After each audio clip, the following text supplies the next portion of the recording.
Hey everybody, on this Thanksgiving break, 2020, I'm going to cycle north 60 miles or so to check out Tomales Bay.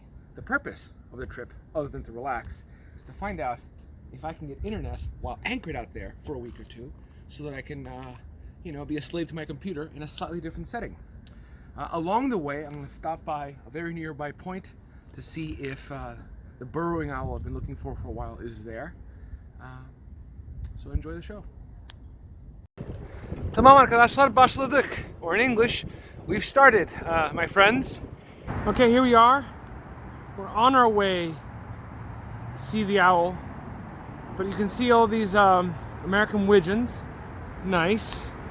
And American coots. Nice. And then off in the distance, alright, you see that pintail there? Northern pintails. Let me check that's true. Totally true. Totally true. Northern pintails. See that? The flapping there? It's northern pintails. And what I don't understand is why they like it. So the water is very calm, but we're by the fucking highway here. I mean, the freaking highway here. Sorry for the curse word. We're by the highway here. There's a northern shoveler right there. You can see him floating around. I mean, this water is toxic. To borrow a phrase from Turkish, ağzına sıçmak, to shit into the mouth of something. Bu dünyanın ağzına sıçıyoruz. We're shitting in the mouth of this world. And for some reason, these dabblers, these are all dabblers, they are okay with this toxic ass water. Which tells me two things. One, Berkeley ain't as bad as we think it is, despite all this. Listen to that. The widgeons have this beautiful call. Real high pitch.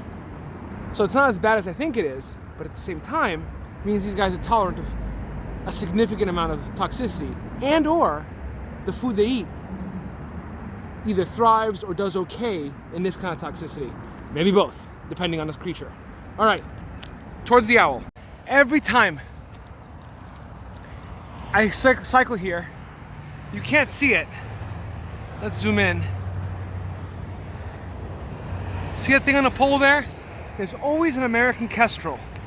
Don't know the Latin name, it's a falcon. Let's, sure enough, no. Oh, I'm full of shit. That's a Say's Phoebe. Where is it? There it is. That's a Say's Phoebe.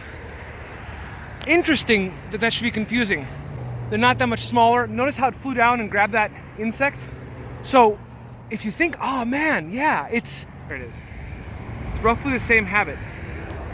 They're waiting on a pole for some sort of insect or something or creature to walk by, and they jump down and grab it. I never made the connection before with the Say's Phoebe. There it is. Bueno, mala suerte nomás. I went to the place where the owl was meant to be. I think I finally found the place where it once was. There was a shitty little plastic construction, I think that's nylon, fence. I guess it was what the city put up to protect it from the vicious canines, not to mention the human cancer. And look at that, an old car part. This is all a landfill. Anyway, guess the dogs finally got to it. Some of them dogs are really into hunting. I hope the owl just got away. So we're gonna hope to find an owl somewhere else. Peace. Yeah, quite interesting, isn't it? It's a lot of loons. Podicipediformes. Supposedly one of the oldest lineages of birds alive today. That's right. Arkadaşlar, geyik dinleniyor. Güzel bir geyik dinleniyor. Bakın. You always wonder where these guys hide. They're never far. The urban geyikler, the urban deer. Isn't she beautiful? Sana bir şey olmaz. Güzelim. Sana bir şey olmaz. Nasılsın güzelim? Dinleniyor musun sen? Yoruldun mu biraz? Gece ne yapacaksın? Çıkıp komşuların bikleri mi yiyeceksin? Çiçekleri mi yiyeceksin? Yiyeceksin tabi. Ye güzel ye.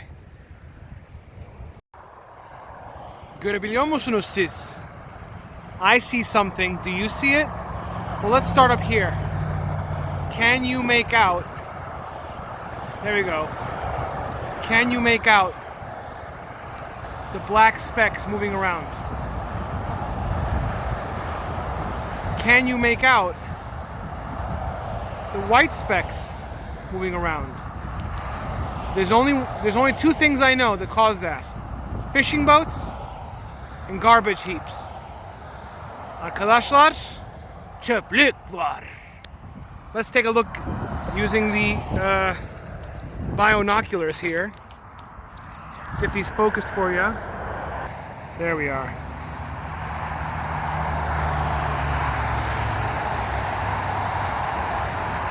America, America, God shat his shit on thee. Look at that, friends. Lots of trash. Disgusting trash. Do you love it? Do you love shitting on the earth? There's your economy right there. Converting fossil fuels into shit for your home that then you throw away. Mmm, delicious. This is some sort of brassica. Probably just I don't know, one of the common radish or mustard things. The color is so beautiful. The reproduction on the camera is not too bad. I mean, it's blown out because the camera is not very good. But, you know, it's November here in California and it's a beautiful plant. Even though it's a common roadside weed, it's gorgeous. You know, it's not as fast as a car. It burns a little less gas, and it's definitely very fun. Okay, here we go. There's the American kestrel. Off in the distance. Let's see if we can zoom in on it just a teeny bit. There he is, the American kestrel. Today I realized that the Say's Phoebe does something very similar to the kestrel. Just waits on the line, waiting with something down below to catch his attention. Ooh, ooh, ooh, ooh, ooh, there it goes. Anyway, like I was saying, the American kestrel and the Say's Phoebe, I guess, do the same thing, or the Say's Phoebe does what the American kestrel does. It waits on a perch and looks for prey on the ground, drops down and grabs it. Years ago, I learned, and I think this is true, here it is, he's real close now, you're gonna see him fly away. I learned that they can see in the infrared spectrum, and they follow the urine trails of their prey, voles and such. I don't think Says do that. Says go for insects. There he is. Gorgeous, no? American kestrel. But yeah, they sit on a line or a pole, waiting for prey to come by, drop down on it, and the little guy's none the wiser. To my knowledge, most falcons hunt on the wing, but the kestrels, like these guys right here, here's a couple of them. They are those kestrels or are those bluebirds? Bluebirds. Turdus family.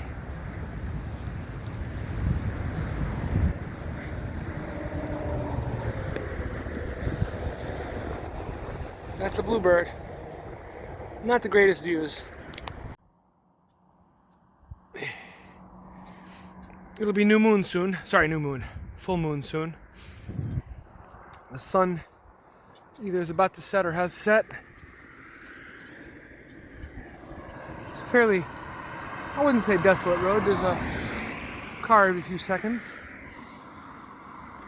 I'm about 50 minutes east of Tomales by bicycle. There you are. You normally don't see the crest of the ruby crown kinglet, but if it gets smashed on the highway, then you do get to see the crest of the ruby crown kinglet.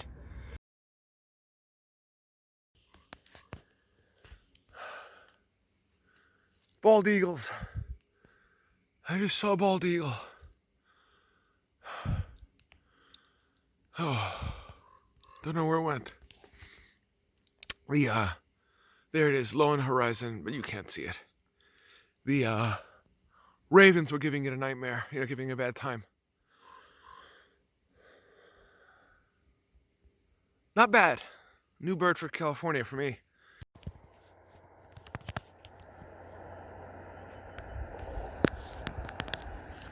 That right there is a common loon, I guess. Winter plumage. Oh, I lost it. Right there. That's some female buffleheads. I think it's Bucephala alba. Pretty nice, huh? Pretty nice. Tomales Bay. Well, here it is. One of the main anchorages. The internet connection here is lousy, so I guess we fulfilled in great part the purpose of the mission, which is to know what the internet is like here. And the answer is not good. There's mooring balls, interesting. Those boats probably don't get sailed very much. You can see some of them have been just sitting there. Not a lot of wind either. Well, not right now at least. Well, there you go. Research phase 1 complete. What we have here is 3 members of Pelecaniformes, the pelican family.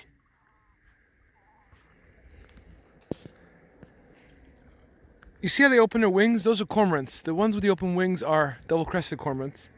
And the ones beside it with the very thin bills flapping, those are pelagic cormorants. These guys, you get them almost everywhere in the States. These guys are Pacific. Now over here we have a breeding plumage pelican. It's interesting how these all descended from the same, one species, one individual, I guess. And what's fascinating is that these guys don't have very good pineal glands. They can't, they don't have as much oil as these guys. These guys are buoyant. But these guys fish on the surface of the water, and these guys fish underneath the water. So what their strategy is to get a little bit wet, a little bit waterlogged, and go deep below the water, chase after fish, catch them. But when they start getting too waterlogged, they come back up, they sun themselves, they dry off, and then they repeat the process. These guys, they're very well oiled up. They don't sink at all. They float.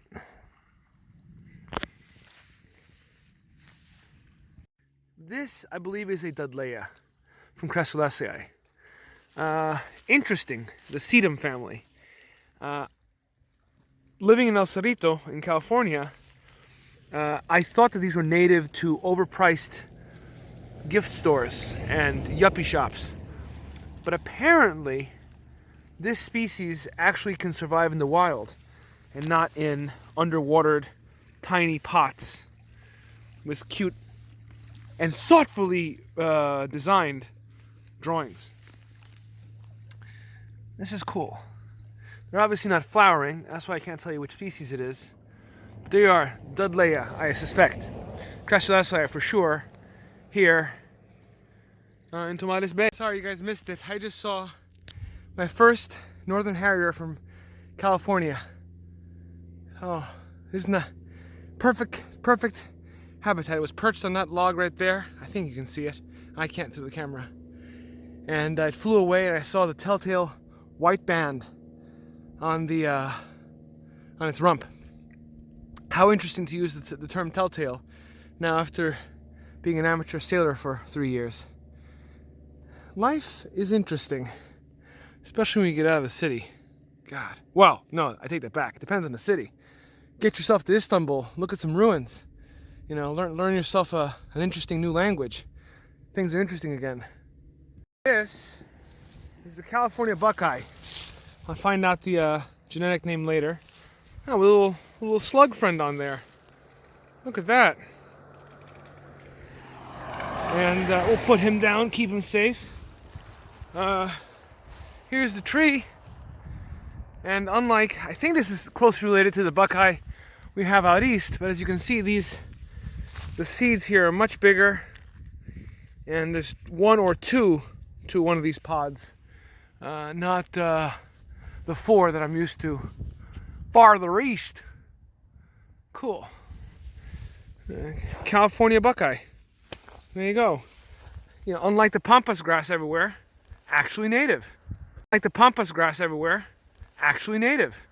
We may have a major road mart, high value discovery here.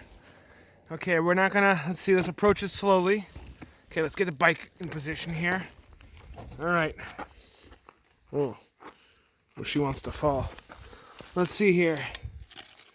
That's a high impact situation. Could this be full of trucker urine? It is possibly full of trucker urine. Let's find out. All right. Container is open.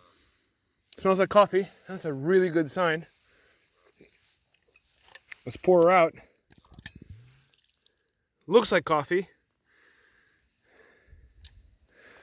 That's pretty good. Let's get a flashlight in there, find out what's going on deep below. Here we go.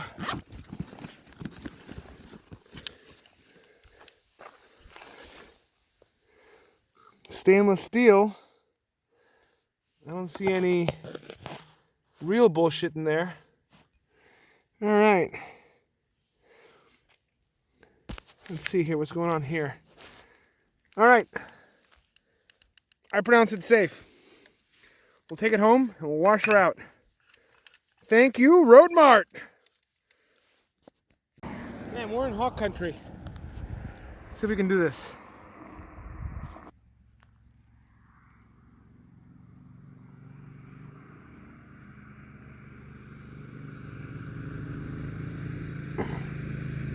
But I just can't figure out what it is.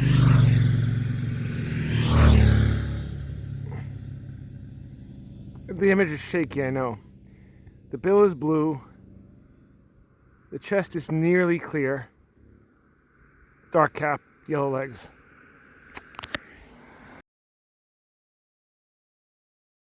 Right, this time we're much more lucky. Cycling along, I thought that bird looked very suspicious. Can you tell what it is? Let me show you with the binoculars. Here you go. I'm going to try this again. Now you'll recognize what it is. Let's focus it. Oh. Staying easy with the hand. Nope. Yes. Do you recognize that bird? Pandiornithidae. The osprey. A better bald eagle than the bald eagle, which is to say, a better fish bird than better fish eagle than the fish eagle, and the bald eagle. There you go, bald eagle. I mean, osprey. Gosh darn it, same thing. God. All right, osprey. Çok ilginç bir şey arkadaşlar. Like I told you earlier. Yamaca bakın. Yoruldum ya. Like I told you guys earlier. This is the California Buckeye, named to be looked up when I get das Internet. And if I'm not mistaken, so-called Spanish moss is actually, what are they called, bryophytes? Our friends in the pineapple family? Yeah, I think it's a bryophyte. Anyway, they're in the pineapple family. I guess it's a flowering plant. So, I'm going to take this home and look at it under the microscope. But that's not what's interesting. That tree is covered in it, that open tree without any leaves. And if we go over here, let's get over here real quick. Here's the bike. If we go over here, let's see what species this is. I'm not so good with these tree thingies. I would guess some sort of, this to me looks like some sort of willow. Or is it a laurel? Let's see. Yeah, I don't know. I don't know, but it has almost none or almost none. It has none. I've seen these before. These are the fruit. These are the fruit. Pretty squishy. Doesn't taste great. Some sort of laurel, I suspect. Anyway, I'll look it up. Bay laurel, maybe? The leaves are pretty short. It has no bryophytes. I believe the bryophytes. None of the Spanish moss. Which tells me that when that thing has leaves, the Spanish moss doesn't do so good. But it never does any good on this, because this is not deciduous. It has leaves year-round. So that's... yeah, this guy who's more open, it has the Spanish moss. Interesting. You know, it's nice to notice those little things. And Google Scholar might help me confirm that. Notice this doesn't have it at all. You gotta wonder why. This is exposed. This is some sort of Ceanothus. If I'm not mistaken, that's in the milkweed family. No, I don't know what family it is. Speaking of milkweed, there's some milkweed right there. But anyway, yeah, Ceanothus. It has none. So what has to be? What shape does a tree need to have in order to gather the so-called Spanish moss? We will find out. Arkadaşlar, burası Samuel P. Taylor Milli Parkı. Burada Sequoia sempervirens var. The Coast Redwood. Şu an gözükmüyorlar. Laurel var. Laurel. Bilimsel adını bilmiyorum. It's beautiful. Çok soğuk ama. Güneşe bakın. Yani güneşin ışıkları yamuk yamuk geliyor. Hani Kasım ayındayız. Kasım'ın sonunda. Yarın ya da ertesi gün Aralık ayının ilk günü olacak. Ne güzel değil mi arkadaşlar? İşte Sequoia sempervirens. Or sempervirens. Yani İngilizce telaffuzunu daha seversiniz eğer. There it is. Kocaman ağaç, kocaman. Hem de bu genç bir ağaç. En eskilerinden değil.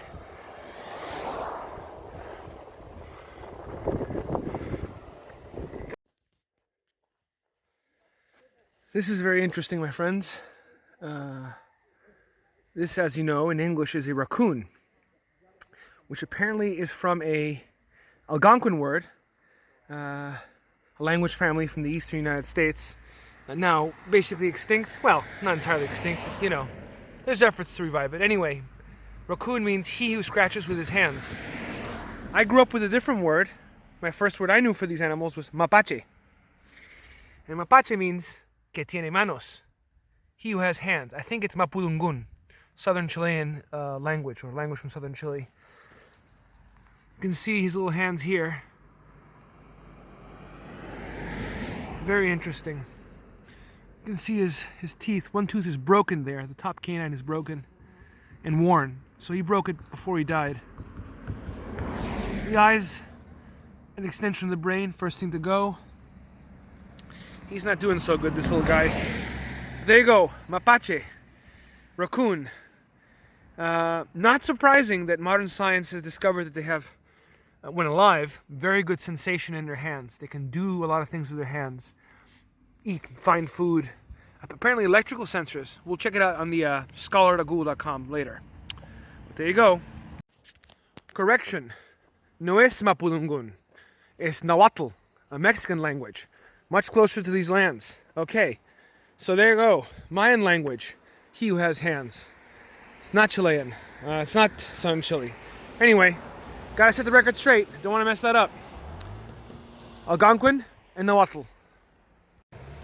Most righteous. Another member of the Crassula family.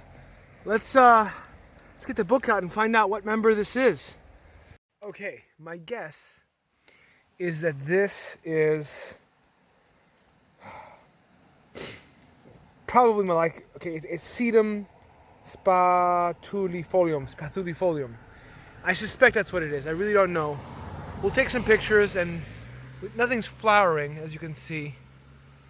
But it is highly branching, and it does have those little dry leafy looking things there. Focus. There you go.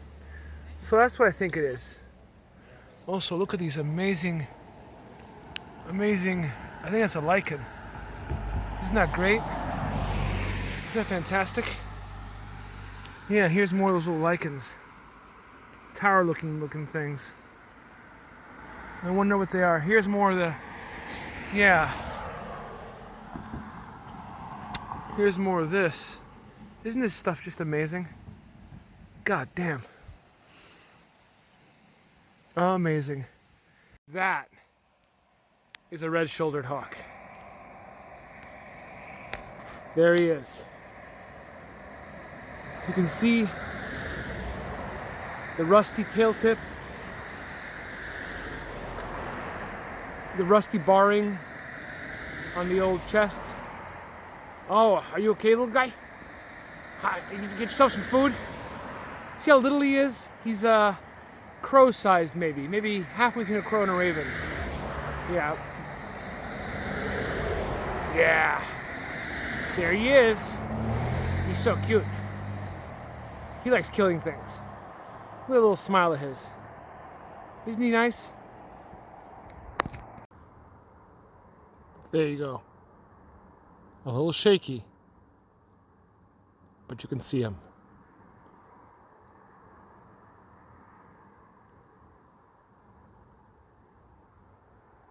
Ugh. Gotta get a better setup. Okay. Here, I think we have a living ruby-crowned kinglet. Yes. Remember the dead one I showed you? That little guy ain't dead.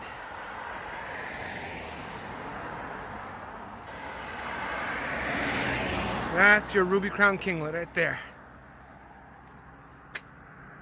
Ruby. So you can't see his crown. To see his crown, you gotta smash him with a car.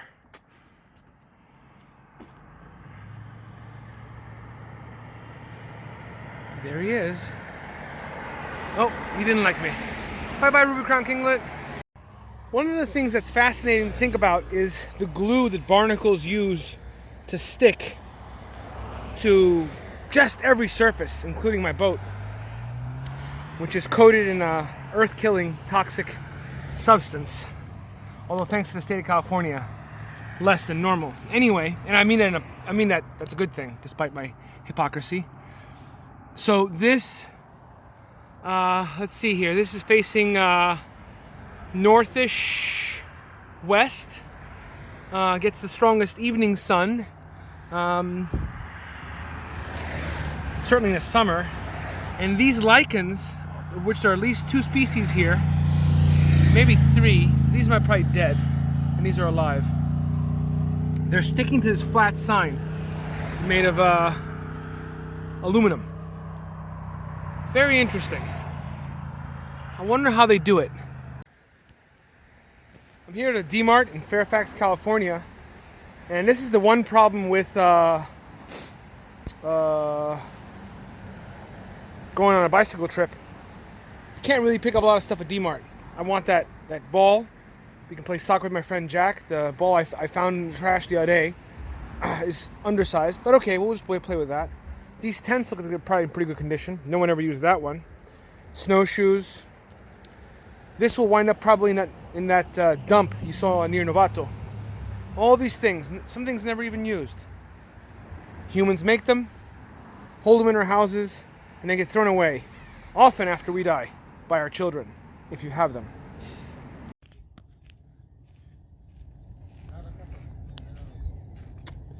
American widgeon, avocets,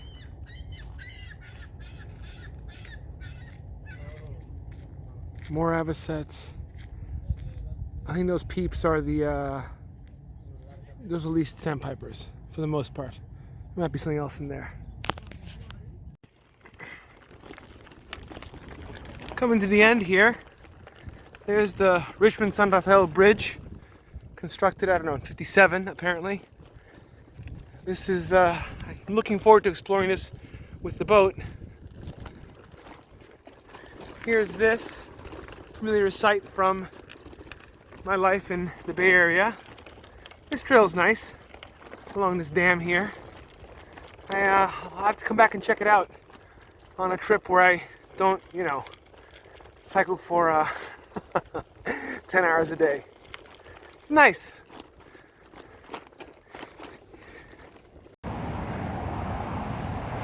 That's not a lot of jib for this much wind, for this little wind. Anyway, I'd like to thank the California Department of Transportation for making this bicycle way possible. It made this trip so enjoyable, so wonderful. I can't begin to describe, I can't find the words to describe how thankful I am for it. I did this trip, a similar trip, 2 years ago, taking that bridge over there, wherever the hell it is. And that was a nightmare, man. Going through Vallejo. Oh, okay, they've totally taken down their jib. I don't know why. You can see the current there. That's you gotta fight sometimes. Gotta fight that current. Some double-crested cormorants. Yeah, there you are, my friends. Almost home. El Cerrito, here I come. There is the city. There's the Sky Palace, Treasure Island, and Yerba Buena Island. There's the Bay Bridge. I guess it's a good day on the bay. There's some good sailboat action out there. I wish I were there sailing. Instead, I'm cycling, baby. Yeah! Hey everybody, it's the day after the bridge shot. Went home last night, took a shower, which felt heavenly. And now I'm at the boat today, and I wanted to give you a little recap of some of the things that happened. As you know, we discovered the internet's çekmiyor, as they say in Turkish. Don't work so good in Tomales Bay. In total, it was about 116 miles. Took me, I don't know how many hours, 18 hours to do it. It was heavy, it was fun. I had a really good time. I saw a lot of interesting things, as you know. I wanted to give you a couple of recaps. Saw a large number of raptors. 1, 2, 3, 4, 5, 6, 7, 8 raptors. Red-tailed hawk, American kestrel, which you saw, bald eagle, osprey, which you saw, turkey vultures, infinite number of them. That's a fallacy, be careful. That's how the Carolina parrot, the messenger pigeon got killed off. Northern harrier, red-shouldered hawk, which you saw, and white-tailed kite, which I didn't show you, but I saw several of. Really good there. Also saw Nuttall's woodpecker. Got to see 2 species of crassula, which was really cool. And some very interesting yupped-out towns with expensive houses. So all in all, I strongly recommend cycling up to Tomales Bay. Go along Highway 101. Don't go the other way. See you next time.